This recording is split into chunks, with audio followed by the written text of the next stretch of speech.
Reclamation Monday. Good morning, Vietnam. I mean, Good wherever morning. you are. Yes, good. I don't know if we have any listeners in Vietnam. Steve and I were looking at the map the other day, and we have listeners all over the world. So fucking cool. Do we really? We do. I mean, there's countries we're missing, but we have. Where's the farthest away that you would think that? Countries that I was like not expecting, like Belarus and like Rwanda, Nigeria. Really? Yeah. No most of way. Europe, a lot of South America, Australia, New Zealand, Indonesia, Japan, China, Russia. Well, welcome, friends from around the globe. Welcome, friends, across Good the morning. world. Probably not morning when you're listening to this. I mean, I Right? don't know if it drops when it's morning where you are, but Monday morning is a universal. I try to drop these things at pitfall. midnight my time, so midnight Pacific time, because then I figure that kind of is at least morning somewhere. So basically, like Tuesday evening in Australia. Pretty much, yeah. But, I mean, Just kidding. so technically we're going to call this segment. So these are our reclamation minutes, or maybe we'll just call it a reclaminute. I kind of like that term. Reclaminute. A reclaminute. Which so it doesn't necessarily, it's not just going to be 1 minute. It's going to be several maybe minutes, call but it it's not a reclamation full minutes. episode. Yeah. So if you're not Name to be TBD. So if you listen to this and you're like, these guys are idiots, and you have a better name for these sort of short podcast episodes, like a 6-pack or something like that, like hit us up, let us know what you think these should be called. These are just basically little small morsels of information and entertainment that you can digest easily. Yes. Rather than sitting down for several hours or an entire day, which some of our episodes, I'm just kidding. More easily digestible nuggets of deliciousness coming from the Project Reclamation folks. Yeah, so we wanted to do something where we just kind of release a few of these a week, where we do, kind of a under 10 minutes. It's So your that one way- a day. It's your 1 a day vitamin. Yeah, exactly. It's your what one-a-day you call it? vitamin.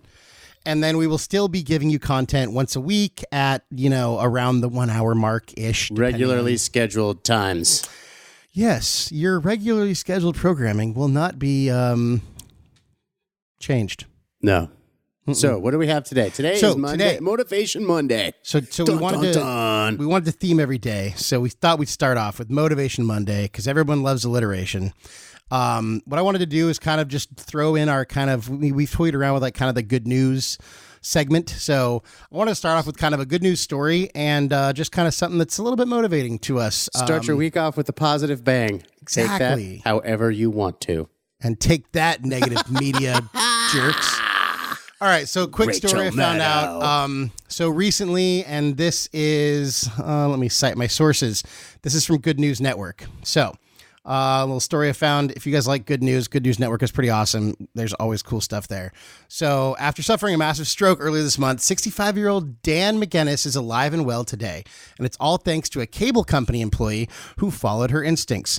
So for all you people who are irritated at the customer service people at the cable, this particular Comcast They representative. did one thing to redeem themselves. Well, you know what? This lady's one awesome. thing is better than none things. Yeah. So McGinnis had been getting things done around his house in Walker, Michigan one morning, and he decided that instead of doing some yard work, he was going to call Comcast to discuss his account. And it's a good thing Equally he did. difficult tasks. One is probably, yard work is probably more soothing than talking to the fucking cable company, let's be honest. Yes, but equally But- difficult. Moments after he began speaking to the 35-year-old Kimberly Williams, which isn't that Brad Paisley's wife's name? Yes. Oh, But I don't think she works for Comcast. I don't think so either, and I don't think Michigan. she's 35. I mean, however old she is, she still looks great, but I don't think she's 35. So, 35-year-old Kimberly Williams in Jackson, Mississippi. She noticed that right shortly after they started speaking, he started slurring his speech, and then eventually he dropped his phone. And when she heard him drop his phone and he was no longer responsive, she had already kind of gotten his name, and because they're the cable company, so they know where you live and all that shit, she was able to alert the emergency medical people, and they got to him in time, and he did suffer a stroke, but he was fine. So That's had this awesome. person, had this person not intervened and had they just hung up the phone, he probably would have suffered a large left-sided stroke that would have left him significantly disabled. And, he could have probably it could have been worse than that. But that was a quote from the neurosurgeon that I paraphrased. Anyways, neurosurgeon Justin That was Singer the actual, he's like, yeah, he's good. had this person not intervened and just hung up the phone, I think McGinnis likely would have had a very large left-sided stroke that would have left him with a significant disability. Quote, neurosurgeon Justin Singer told WZZM-TV in the interview below. Anyways, under certain circumstances, someone could even die from a very large stroke. So she possibly saved his life. She definitely saved him a lot of disability in his future. So this is just, like I said, we just wanted to make this quick. But JB, what are your thoughts on this? No, Yeah. I love this because I feel like, and we've said this before in a ton of different episodes, it's really hard to pay attention to regular media and get good news. So we really thank you guys over at the Good News Network for making stories like this accessible. And it's nice because, you know, people focus on the negative, and I'm trying to train myself to focus on the positive. So hearing little things like this, especially on a Monday when you had a good weekend, and I hate Sunday nights. I dread them. I don't know why. It's like I guess like I'm kind of a glass half empty kind of guy. Like rather than appreciate the fact that I have a lovely weekend with my family, I'm like, tomorrow's Monday. Yeah, dude, Sunday evening can be very like panic ridden.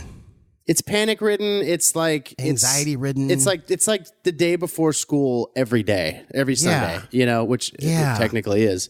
And it's like I feel like you waste the last few hours of your weekend thinking about how you want a longer weekend, which is totally fucking counterproductive. But of course, yeah, it's definitely a what do they call them? First world problems. Well, yeah, true.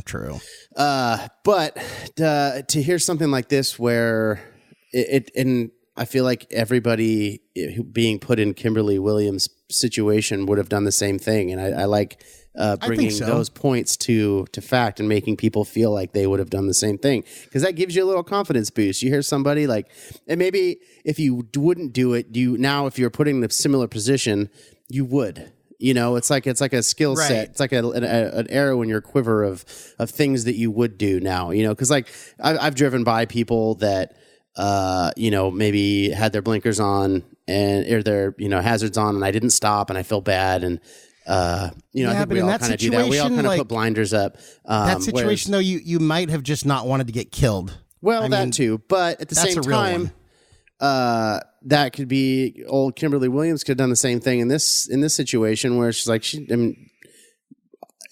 this sounds really bad. If she would have not done anything, she probably never would have heard from this person again. I don't mean to bring levity into it, but that sounds funny, but it's not, because he may have died. But so for the company, he is continuing to be a customer. That's the, business side of it. And B, she just did a good thing, because she would have always wondered, what happened to that dude? Well, and a really simple thing. I mean, I think it goes to show you, like, she did two things that I think are important that we could all do a little bit more of. One thing was she paid attention. She could have just not really been paying attention. She's like, oh God, this guy's drunk. I'm just going to hang up, whatever, blah, blah, blah. Yeah, but giving him the benefit of the doubt that it actually was a legitimate medical episode. Right. So she actually gave some value to him as a person and paid attention to him. And then she took it probably took her less than a minute to call 911 and to help him out. So I think if we all just kind of gave a little bit more presence to our conversations, and most of them, you're not going to be life-saving. But then again, she probably didn't think that she was going to do some superhero caliber shit when she woke up in the morning. However, she did, and it was something so simple. All she had to do was pay attention, treat someone a little bit like a human, give them the benefit of doubt. All those kind of wrapped into just kind of being like common and decent, but, or having some common decency. And I'm willing to bet old dude what was his name again? McGinnis. Dan McGinnis. Yeah, Dan McGinnis. Because that's funny, because that's the name of a bar here in Nashville. Oh, really? Yeah. I bet he was a good dude on the phone beforehand too. He sounds like a good old guy. He's like, oh, do some, he probably jokingly joked with her and was probably asked about her day, all that stuff. So on the other side of that, I bet he was probably a pretty good dude too.